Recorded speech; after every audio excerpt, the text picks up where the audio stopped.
Madame, Monsieur, bonsoir et bienvenue sur notre antenne pour votre édition du soir de ce mercredi 28 juin, dont voici les principaux titres. L'ONU prévoit de mettre fin à sa mission de paix le 30 juin au Mali. Le 16 juin dernier, devant les 15, le ministre malien des Affaires étrangères, Abdoulaye Diop, a réclamé le retrait sans délai de la mission des Nations Unies pour la stabilisation du Mali. La MINUSMA avait été créée en 2013 après une offensive armée de groupes djihadistes partis du nord du pays. Les détails de cette décision en tout début de journal. En Sierra Leone, le président sortant, Julius Maada Bio, a prêté serment après sa réélection dès le premier tour pour un deuxième mandat à la tête du pays avec 56,17% des voix. Mais l'opposition conteste sa réélection. Puis enfin en France, après la mort d'un adolescent tué à Nanterre lors d'une interpellation, il en sort que l'intervention policière ne semble pas conforme aux règles de force de l'ordre. C'est ce qu'a déclaré cet après-midi la Première ministre Elisabeth Borne. Les dernières informations de l'enquête en cours d'édition. Je vous le disais dans les titres, la mission de maintien de la paix de l'ONU au Mali prendra fin le 30 juin et son personnel quittera donc le pays d'ici la fin décembre, selon un projet de résolution français prochainement soumis au Conseil de sécurité. Cette décision vient clore des mois de tension entre les casques bleus et la junte militaire au pouvoir au Mali depuis les coups d'État de 2020 et 2021. On fait le point avec Aymeric Toohouine.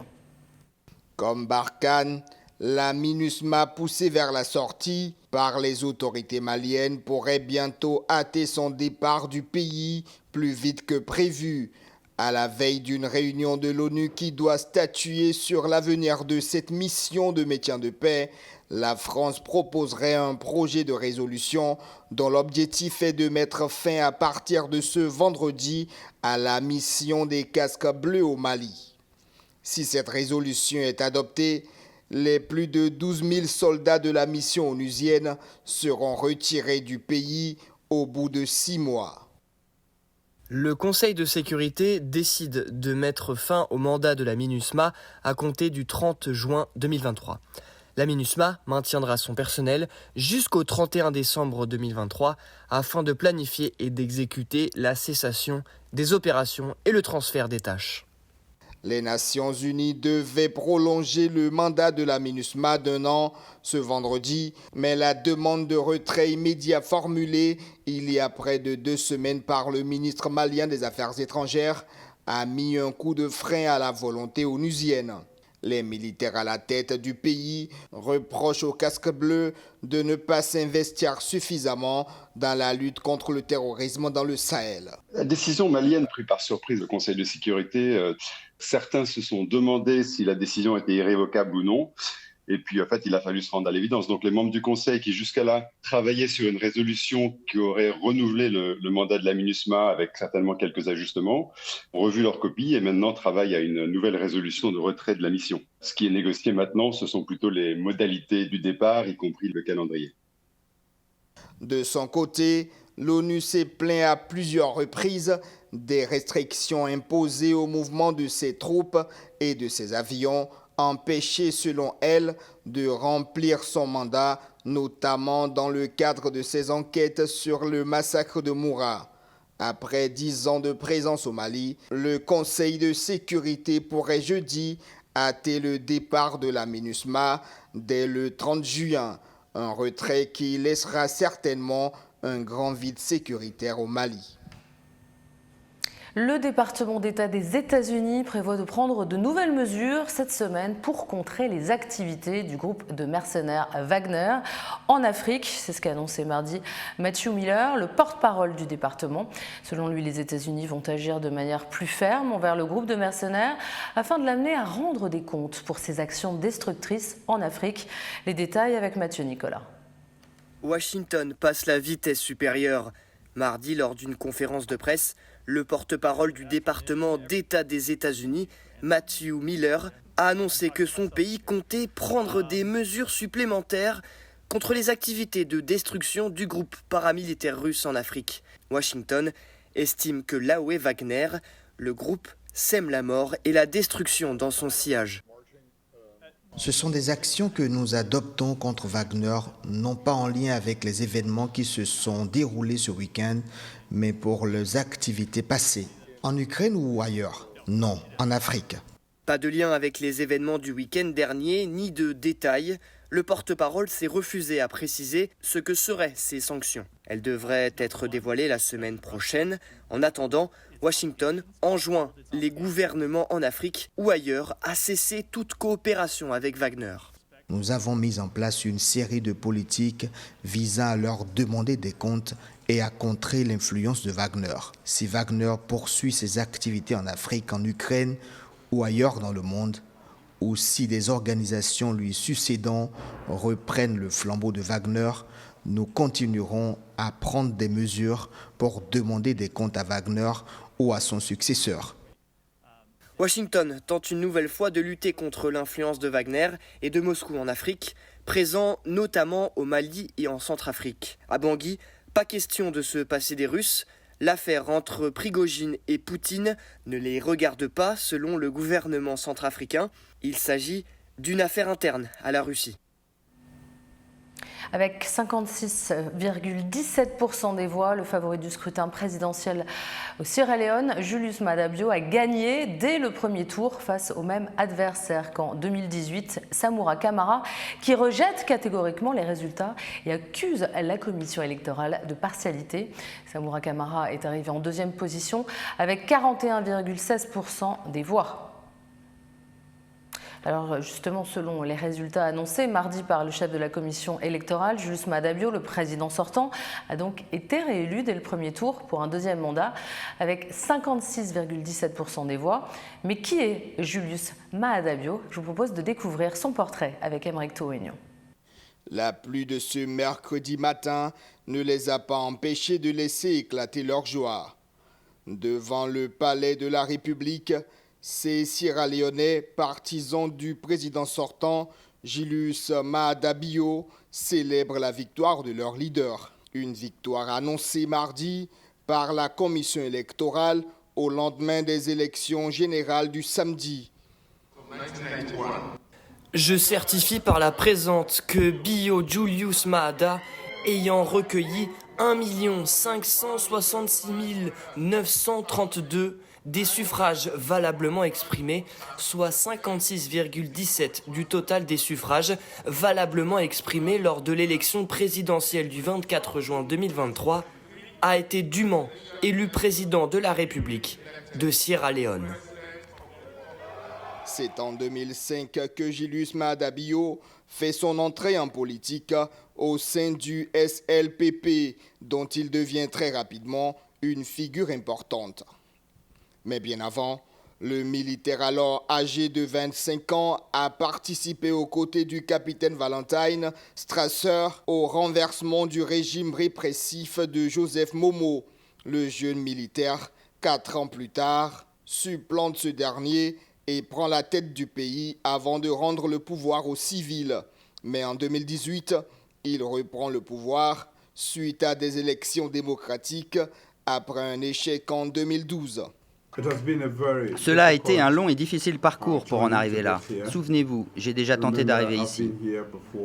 Son ambition à l'époque, restaurer l'économie du pays. Si vous demandez aux Sierra-Léonais ce qu'ils ont, ils répondront de l'or, des diamants, mais ils ne les ont jamais vus. Nous ne les avons jamais vus. Nous n'en avons jamais profité. Aujourd'hui élu pour un second mandat, après une période électorale émaillée de violence, Maada Bio est confronté à de nouveaux défis économiques et sociaux. L'inflation dans le pays a atteint des niveaux records et la monnaie sierra-léonaise a perdu au moins 80% de sa valeur face au dollar. Aussi, les organisations des droits humains reprochent au président l'usage excessif de la force. En Angola, un sommet est organisé pour la paix en RDC. Les chefs d'État des 4 blocs africains étaient donc réunis à Luanda mardi pour trouver des solutions au conflit à l'est de la RDC. Le Burundi, le Zimbabwe, le Gabon, la RDC, le Rwanda, les Comores, la Namibie et des représentants de l'Union africaine et des Nations unies ont donc participé à ce sommet de Luanda qui cherche des mécanismes pour une paix effective dans la région orientale de la RDC. On fait le point avec Mathieu Nicolas. Ils étaient tous réunis à Luanda dans le même but, discuter de la situation sécuritaire en constante dégradation dans l'est de la RDC. Mardi, les représentants de 4 grandes organisations sous-régionales se sont retrouvés dans la capitale angolaise. D'une même voix, la Conférence internationale de la région des Grands Lacs, la Communauté de l'Afrique de l'Est, la Communauté économique des États de l'Afrique centrale et la Communauté de développement de l'Afrique australe ont alerté sur la situation en RDC qui inquiète de plus en plus la communauté internationale.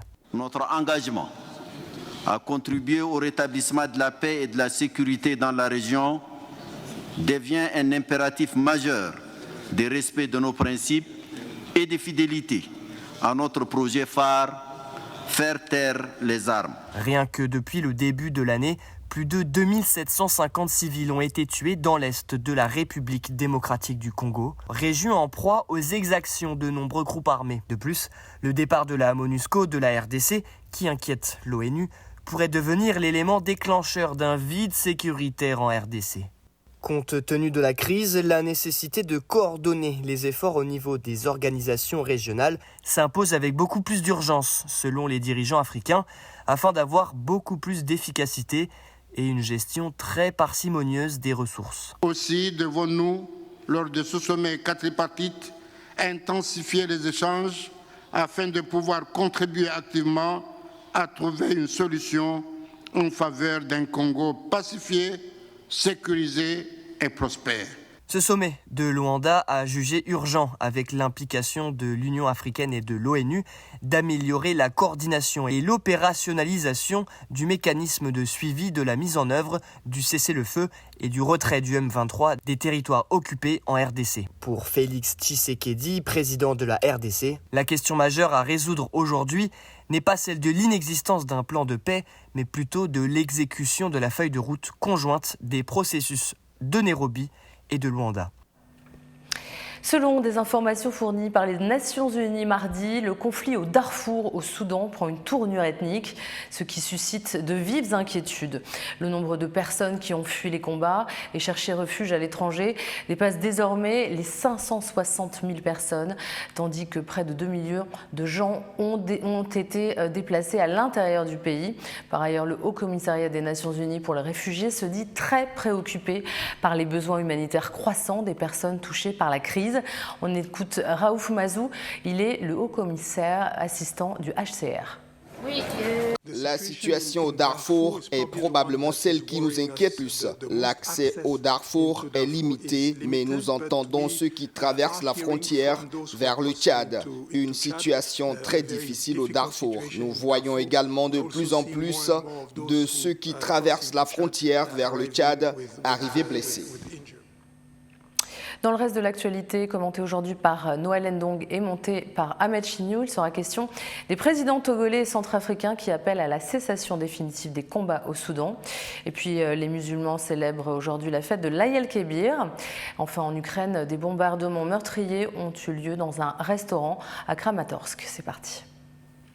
Les présidents togolais Faure Gnassingbé et centrafricain Faustin Archange Touadéra ont appelé dans un communiqué conjoint mardi soir à une cessation définitive des combats au Soudan lors de la visite d'amitié et de travail du chef de l'État centrafricain dans la capitale togolaise. Depuis le 15 avril, 2 généraux et leurs troupes s'affrontent au Soudan pour la conquête du pouvoir. Des combats opposent l'armée régulière sous les commandes du général Abdel Fattah al-Burhan qui dirige le pays aux forces de soutien rapide du général Mohamed Abdan Daglo. Une situation qui préoccupe les deux chefs d'État. Une partie du monde musulman a célébré ce mercredi l'Aïd el-Kébir, également appelée la fête du sacrifice. Elle commémore le sacrifice que Dieu demanda à Abraham pour éprouver sa foi. Depuis, chaque année, durant l'Aïd el-Kébir, les musulmans sacrifient un animal. Il s'agit généralement d'un mouton, mais il peut être remplacé par une vache ou une chèvre. Alors que les dates changent chaque année, en 2023, cette fête se déroule depuis ce mardi 27 dans certains endroits du globe. Elle se poursuivra jeudi. Au moins 10 personnes sont mortes et 61 ont été blessées dans une frappe russe mardi contre un restaurant populaire de Kramatorsk, grande ville de l'est de l'Ukraine, encore contrôlée par Kiev, ont annoncé mercredi les autorités. Selon la police, la Russie a tiré 2 missiles sol-air S-300 sur Kramatorsk, qui comptait 150 000 habitants avant la guerre. Entré dans son 16e mois, le porte-parole du Kremlin, Dmitry Peskov, a assuré que la Russie ne frappe en Ukraine que des installations qui sont liées d'une manière ou d'une autre à des infrastructures militaires. Important nœud ferroviaire et abritant des sites militaires, Kramatorsk est très régulièrement visé par des bombardements russes. En France, suite au décès d'un jeune homme de 17 ans interpellé par des policiers, l'enquête se poursuit. Le fonctionnaire soupçonné d'avoir tué l'adolescent a été placé en garde à vue pour homicide volontaire dans le cadre d'une enquête confiée à l'inspection générale de la police. Initialement, des sources policières avaient déclaré que le véhicule avait foncé sur les forces de l'ordre. Cependant, une vidéo circulant sur les réseaux sociaux remet en question cette version des faits. Elle montre en effet une intervention qui ne semble manifestement pas conforme aux règles d'engagement des forces de l'ordre. Après cette tragédie, des violences ont éclaté à Nanterre pendant une partie de la nuit, mais aussi à Clichy-sous-Bois, Asnières, Colombes, Roubaix, Colmar. Les détails de ce drame avec Laurent Leleu. 24 heures après la mort de Naël, un jeune homme de 17 ans, abattu par un policier suite à un refus d'obtempérer mardi matin à Nanterre, l'émotion reste vive et la colère gronde dans plusieurs villes de France. En déplacement à Marseille, Emmanuel Macron a réagi en déclarant que la mort d'un adolescent était inexplicable, inexcusable. Écoutez, d'abord, je veux ici dire à sa famille toute notre solidarité et l'affection de la nation. Nous avons un adolescent qui a été tué. C'est inexplicable, inexcusable. Et d'abord, ce sont des mots d'affection, de peine partagée, de soutien à sa famille et à ses proches. Aujourd'hui, le policier soupçonné d'avoir tué Naël, dont la garde à vue a été prolongée, est toujours interrogé par l'inspection générale de la police nationale dans le cadre de l'enquête pour homicide volontaire ouverte par le parquet de Nanterre. Le ministre de l'Intérieur, Gérald Darmanin, s'est exprimé dans la matinée, assurant que la justice sera faite et que la vérité sera dite. Nous avons tous vu ces images extrêmement choquantes. Nous avons évidemment vu les images comme les Français de ce tir effectué par ce policier qui a manifestement conduit à la mort de ce jeune homme. Je voudrais évidemment d'abord avoir une pensée bien sûr pour lui, pour sa famille et leur dire bien évidemment que nous souhaitons au ministère de l'Intérieur, au sein de la police nationale, avoir toute la vérité sur ce qui s'est passé et en respectant le temps de la justice le plus rapidement possible. Donc en complément des sanctions judiciaires, que seule la justice peut évidemment décider, il y aura des sanctions administratives s'il est avéré, en effet, comme le montrent manifestement les images, que ces gestes ne sont absolument pas conformes aux instructions et à la loi de la République. Après une nuit de tension en banlieue parisienne, 31 personnes ont été interpellées et 24 policiers blessés. Maître Bouzrou, l'avocat de la famille, maintient que seule une application stricte de la loi permettra à la situation de s'apaiser. Aujourd'hui, le policier qui a tiré est en garde à vue. Nous souhaitons donc que les choses se poursuivent d'une manière sereine, mais nous serons bien entendu vigilants, car l'homicide volontaire existe dans ce dossier, il n'y a pas de légitime défense. Donc mes clients souhaitent que la loi soit appliquée et que le policier soit mis en examen pour homicide volontaire, poursuivi, et je pense que seule une application stricte de la loi permettra à la situation de s'apaiser. Du côté de la famille de Naël, sa mère, Mounia, a appelé à une marche blanche et de la révolte pour son fils ce jeudi à Nanterre. Place à notre sujet magazine. Un fabricant de voitures à hydrogène a misé sur la révolution verte britannique depuis déjà 3 ans. Ce fabricant britannique de voitures à hydrogène, River Simple, est un pionnier outre-Manche, trace son chemin en misant sur la révolution verte promise par Londres et qui vise à la neutralité carbone d'ici 2050 et veut interdire les voitures à essence d'ici 10 ans. Reportage. Les vallées du Pays de Galles sont un décor idéal pour une voiture verte qui aimerait révolutionner le monde de l'automobile. La Rasa est un véhicule à hydrogène. Ici, pas de batterie à proprement parler, mais c'est une transformation chimique qui propulse la petite 2 places. Et surtout, elle ne rejette rien, à part de la vapeur d'eau. À l'origine du projet, River Simple est le seul constructeur automobile britannique à s'engager uniquement dans cette voie. Son fondateur estime que l'hydrogène a un avantage clé sur les batteries électriques. Si on veut le genre de rayon d'autonomie auquel nous sommes habitués avec l'essence, c'est-à-dire 500 km environ, l'hydrogène est largement supérieur en termes d'efficacité.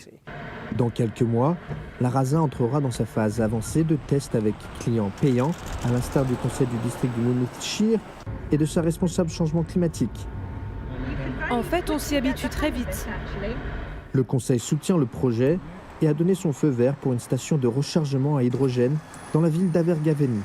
C'est la seule dans la région et on y fait son plein en quelques minutes seulement, contre plusieurs heures pour une batterie électrique. Au-delà de l'argument écolo, Jane est également intéressée par le modèle de location-vente de la société qui inclut les coûts d'entretien et de carburant. River Simple reste propriétaire du véhicule et a donc tout intérêt à ce que la voiture ait une longue durée de vie. Et nous allons sortir de ce système où nous achetons et vendons des voitures en créant d'énormes problèmes pour l'avenir. Alors que comme ça, c'est une manière beaucoup plus durable d'avoir une voiture. À l'usine de production de River Simple, la course continue pour lancer la Rasa sur le marché dans 3 ans. L'un des facteurs clés du succès de l'entreprise sera le coût de la voiture, véritable talon d'Achille des véhicules à hydrogène. Nous espérons pouvoir concurrencer le coût total de possession d'une Golf pour un client, même si la voiture nous coûte plus cher à construire en raison des revenus qu'elle va générer à long terme et parce que nos coûts d'exploitation seront moins élevés en raison de l'efficacité de la voiture. Le gouvernement britannique a annoncé l'interdiction des véhicules à essence et diesel en 2030. À la faveur de ce plan vert, les premiers de River Simple espèrent bien prendre la pole position si leur pari de l'hydrogène s'avère payant. En revanche, au Sénégal, on est loin de la décarbonation puisque les taxis-motos sont un mode de transport en vogue à Dakar. Ils sont de plus en plus nombreux à s'improviser conducteurs de taxis-motos afin de gagner leur vie à Dakar ou dans les autres régions du pays. Mais ces jeunes en quête de revenus ne respectent pas toujours la réglementation en vigueur pour l'exercice d'un tel métier et rares sont ceux qui détiennent un permis de conduire, comme vous allez le découvrir tout de suite dans ce reportage signé Igor Couton. Ils sont désormais visibles sur toutes les grandes artères de Dakar, la capitale sénégalaise. Les conducteurs de taxi-moto, appelés ici Tchak-Tchak ou Jakartaman, seraient désormais près de 20 000 au Sénégal, selon la direction des transports terrestres. Ce métier, qui a démarré timidement il y a quelques années, semble être désormais la nouvelle porte de sortie pour les jeunes en quête d'activités génératrices de revenus. J'étais à l'école coranique. Après mes études, j'étais transporteur au marché où j'avais des difficultés à gagner de l'argent. Par la suite, j'ai arrêté pour faire du taxi-moto. Cela fait 2 ans maintenant que je suis dans ce métier. Pendant 7 ans, je faisais de la couture, mais les affaires ne marchaient plus. Je me suis donc lancé dans ce travail de taxi-moto. J'ai commencé à gagner de l'argent et j'ai fini par acheter ma propre moto.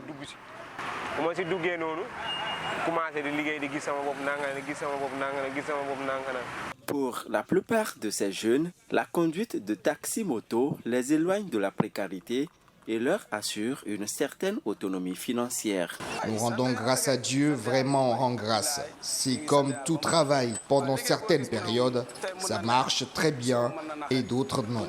J'arrive quand même à faire des économies. Mes revenus sont aléatoires. Tantôt ça marche, tantôt c'est la galère. Mais quand les journées sont bonnes, on se fait beaucoup d'argent. Cela dépend de la volonté divine. Selon l'aveu même de ces Jakartaman, ils ne sont souvent pas dotés de permis de conduire et roulent parfois sans casque de sécurité. Une situation qui pourrait représenter un danger pour eux-mêmes et les autres usagers de la route. On se fait souvent contrôler et on nous demande des pièces de la moto. Mais pour nous attirer des ennuis, on nous demande le permis de conduire, or nous n'en avons pas. Et si la moto doit être embarquée à la brigade, nous payons 6 000 francs CFA. Nous conduisons sans permis et quand on nous arrête, on paye une amende et on récupère la moto. En attendant que les autorités ne prennent leurs responsabilités pour amener ces conducteurs à se conformer aux exigences sécuritaires, les citoyens peuvent continuer à utiliser ces moyens de transport qui leur permettent souvent d'éviter les embouteillages de Dakar dans un pays où les accidents routiers font plusieurs centaines de morts par an. C'est maintenant à la fin de ce journal.